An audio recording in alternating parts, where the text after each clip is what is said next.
एक बार फिर से आप सभी का स्वागत है। इस वीडियो के माध्यम से मैं बहुत यूजफुल जानकारी आप लोगों के साथ शेयर करने वाली हूं, जो इलाहाबाद हाई कोर्ट के आए हाल ही के जजमेंट को लेकर है और पति लोगों के हक में है ये फैसला।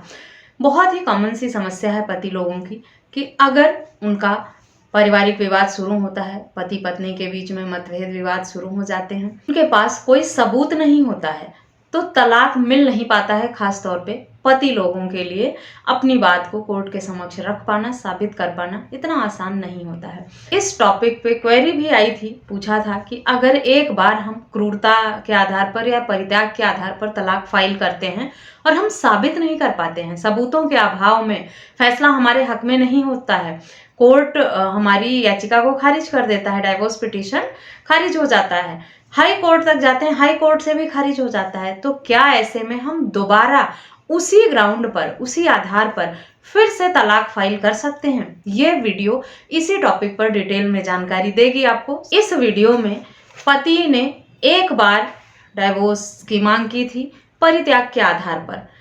लोअर कोर्ट से पति के हक में फैसला नहीं हुआ, पति हाई कोर्ट गया, हाई कोर्ट से भी उसकी याचिका ये कह के खारिज कर दी गई कि सुनवाई योग्य ही नहीं है ये याचिका। पति ने कुछ समय बाद फिर से डाइवोर्स फाइल किया सेम ग्राउंड पर, लेकिन जब पति ने दोबारा केस फाइल किया, तलाक की मांग की, पत्नी ने यह कहा कि सेम ग्राउंड पर पति ने पहले भी तलाक फाइल किया था जो कि हाई कोर्ट तक से खारिज हो चुका है, इसीलिए ये डाइवोर्स पिटीशन भी सुनवाई योग्य नहीं है, इसे खारिज किया जाए। लेकिन इस बार फैमिली कोर्ट से तो खारिज हो गया पति की याचिका, लेकिन हाई कोर्ट में जब पति गया अपील में दोबारा, तो हाई कोर्ट ने पति के हक में ही फैसला सुनाया। लोअर कोर्ट का जो आदेश था उसे रद्द कर दिया और कोर्ट को ना सिर्फ फिर से सुनवाई करके फैसला देने का आदेश दिया, बल्कि 8 महीने के भीतर इस केस का फैसला देने का भी निर्देश दिया और ये कहा कि सेम ग्राउंड पर अगर अलग अलग परिस्थितियां, अलग तर्क और तथ्यों के आधार पर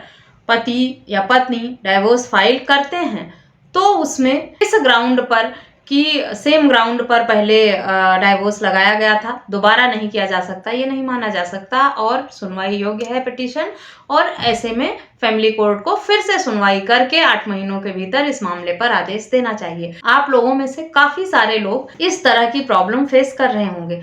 जो ऐसे लोग हैं जिन्होंने एक बार अपना डाइवोर्स पिटीशन लगाया है कोर्ट में और साबित नहीं कर पाए हैं क्रूरता या परित्याग और उनके हक में फैसला नहीं हुआ है, उनके लिए ये जजमेंट बहुत यूजफुल है। जजमेंट का लिंक आपको वीडियो के डिस्क्रिप्शन बॉक्स से मिलेगा। आपको मुझसे कमेंट करने की या फोन पे मांगने की जरूरत नहीं है। जो भी वीडियोज मैं बनाती हूँ उनका सोर्स डिस्क्रिप्शन बॉक्स में ही दिया रहता है, आप वहीं से पढ़ सकते हैं और डिटेल में समझ सकते हैं जजमेंट को। और अगर आपका मैटर भी इसी तरह से संबंधित है तो इस जजमेंट को आप अपने मैटर में यूज भी कर सकते हैं। अब चलिए जानते हैं क्या था ये पूरा मामला। संबंधित मामले की सुनवाई जस्टिस राजन राय एवं जस्टिस ओम प्रकाश शुक्ला की खंडपीठ द्वारा की जा रही थी, जिसमें हिंदू मैरिज एक्ट के सेक्शन 13 में पति ने परित्याग के आधार पर तलाक की मांग की थी और परित्याग साबित नहीं कर पाया था पति, जिस वजह से कोर्ट से उसका पिटीशन खारिज हो गया था। दूसरी बार जब पति ने दायर किया डाइवोर्स पिटीशन तो उसमें क्रूरता और परित्याग दोनों को शामिल किया, जिस वजह से कि उसकी याचिका एक्सेप्ट हुई और कोर्ट ने सुनवाई करने का आदेश दिया। 1993 में शादी हुई थी संबंधित मामले में पक्षकारों की। शादी के कुछ समय बाद ही उनके बीच में विवाद शुरू हो गया। उसके बाद पत्नी ने पति के साथ रहने से साफ मना कर दिया, इनकार कर दिया। पति ने परित्याग के आधार पर डाइवोर्स पिटीशन लगाया कोर्ट में और कोर्ट में यह हवाला दिया कि पत्नी का मेरे साथ कोई संबंध नहीं है, मुझसे अलग रह रही है, और परित्याग का ग्राउंड बनाकर तलाक की मांग की, जो कि पति साबित कर पाया।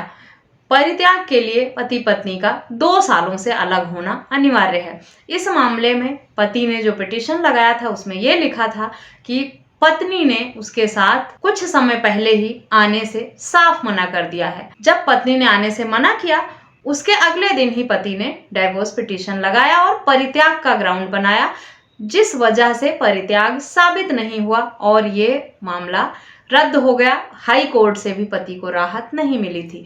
दूसरी बार जब पति ने डाइवोर्स का पिटीशन लगाया, पहला मामला 2005 में लगा था जो 2013 में खारिज हुआ। दूसरी बार जब डाइवोर्स फाइल किया पति ने 2020 में फिर से मानसिक प्रताड़ना, क्रूरता और डिजर्शन के ग्राउंड पर, परित्याग के ग्राउंड पर डाइवोर्स की मांग की। अब काफी समय हो गया था पति पत्नी को अलग रहते हुए। पति का आरोप था कि पत्नी ने उसके माता पिता के साथ भी और पति के साथ भी शारीरिक और मानसिक क्रूरता की है, जिस पर पत्नी ने ये मांग किया कि पहले भी पति ने इसी आधार पर तलाक की मांग की थी, जो कोर्ट से खारिज हो गई है, सुनवाई नहीं हुई है। मामला हाई कोर्ट गया था, हाई कोर्ट ने भी पति के हक में फैसला नहीं दिया था, इसीलिए इस बार भी डाइवोर्स का पिटीशन जो है वो खारिज होना चाहिए, ये सुनवाई योग्य ही नहीं है।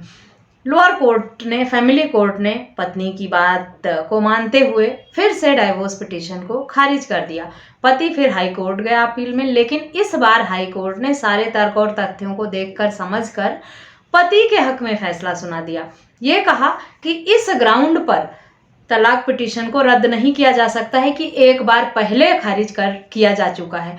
सेम ग्राउंड हो सकता है परित्याग और क्रूरता, लेकिन इस बार पति के जो आरोप हैं, जो तर्क हैं, जो फैक्ट्स पति ने कोर्ट के समक्ष रखे हैं वो अलग हैं पहले की तुलना में। और इस बार पति ने जो सबूत दिया है कोर्ट में, सुनवाई से मना नहीं किया जा सकता है। और इसी टिप्पणी के साथ परिवार न्यायालय ने जो याचिका खारिज कर दी थी डाइवोर्स की, फिर से लगाया था जिसे पति ने, उसे खारिज किया और परिवार न्यायालय को ये निर्देश दिया हाई कोर्ट ने कि 8 महीनों के भीतर इस मामले में सुनवाई करके फैसला सुनाया जाए। हाई कोर्ट ने पाया कि पहली बार जब पति ने डाइवोर्स पिटीशन फाइल किया था तो सिर्फ परित्याग का ग्राउंड बनाया था और परित्याग को भी वो साबित नहीं कर पाया था कोर्ट में, जिस वजह से उसे तलाक नहीं मिल पाया था, सुनवाई नहीं हुई थी उसकी याचिका पे। इस बार पति ने सबूतों के साथ सही ग्राउंड बनाया है, सिर्फ परित्याग नहीं, क्रूरता, शारीरिक और मानसिक का हवाला दिया है अपने और अपने माता पिता के साथ भी, इसीलिए उसकी सुनवाई इस बार होगी और उसके हक में फैसला भी होगा, जितना अब तक के अपडेट से लग रहा है। ये जजमेंट आप लोगों के लिए बहुत यूजफुल है। पति हो या पत्नी, कोई भी अगर इस तरह की प्रॉब्लम फेस कर रहे हैं और उन्हें डाइवोर्स नहीं मिल रहा है और उनके मन में ये सवाल था कि एक बार जो ग्राउंड बनाया है क्रूरटी का या प्रताड़ना का या हिंसा का, वो क्या सेम ग्राउंड पर दोबारा डाइवोर्स की मांग कर सकते हैं? बिल्कुल कर सकते हैं। ये जजमेंट पढ़ें और समझें। और साथ ही साथ आपको ये भी क्लियर कर दूं मैं कि जो प्रताड़ना है, क्रूरता है, हिंसा है, वो सब कोई एक तरह की नहीं होती है, बहुत तरह की होती है। शारीरिक होती है, मानसिक होती है, प्रताड़ना फाइनेंशियल होती है, इमोशनल होती है। तो जरूरी नहीं है कि हर बार सेम ही प्रताड़ना किसी के साथ हो, अलग अलग ग्राउंड होते हैं। क्रूरटी के ग्राउंड पर तलाक लेने के बहुत सारे ग्राउंड होते हैं।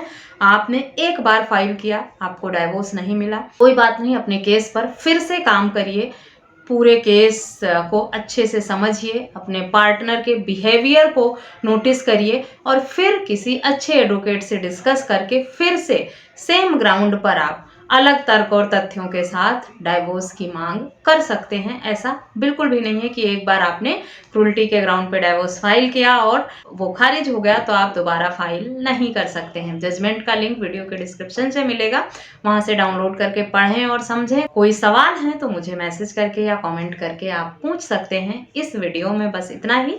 आशा करती हूँ वीडियो यूजफुल होगी। वीडियो यूजफुल लगी है तो चैनल को सब्सक्राइब करके बेल आइकन को प्रेस करना बिल्कुल भी ना भूलें। इस वीडियो में बस इतना ही, मिलते हैं नेक्स्ट वीडियो में, तब तक के लिए थैंक यू एंड बाय।